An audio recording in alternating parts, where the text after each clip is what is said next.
తూర్పుగోదావరి జిల్లా గోపాలపురం జిల్లా పరిషత్ హైస్కూల్లో mega parents meet నిర్వహించారు. ఈ కార్యక్రమానికి ముఖ్య అతిథిగా హాజరైన ఎమ్మెల్యే మద్దిపాటి వెంకటరాజు 10వ తరగతిలో ఉత్తమ ఫలితాలు సాధించిన విద్యార్థులకు మెమంటోలు బహుకరించారు.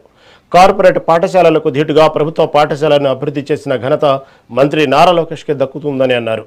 లోకేష్ ప్రణాళికాబద్ధమైన సంస్కరణల వల్లే రాష్ట్రంలో ప్రభుత్వ పాఠశాలల సీట్ల కోసం పోటీ పడే పరిస్థితి వచ్చిందన్నారు.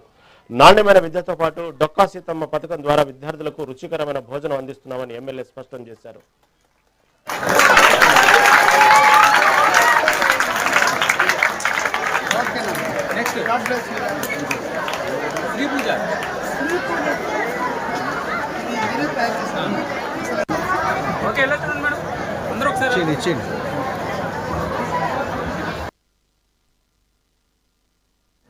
వాళ్ళ మనస్తత్వాలు, వాళ్ళ ఆలోచనలు, వాళ్ళ ప్రణాళికలు తెలుసుకున్నప్పుడు చాలా గొప్పగా ఫీల్ అయ్యాను.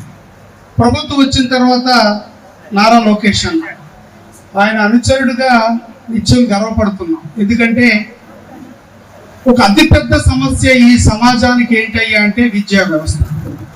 ఈ విద్యా వ్యవస్థ గనక వ్యాపార ధోరణుల వైపు గనక అడుగులేస్తే సమాజం సర్వనాశనం అయిపోతుంది. ఇంక అందులో అనుమానమే లేదు.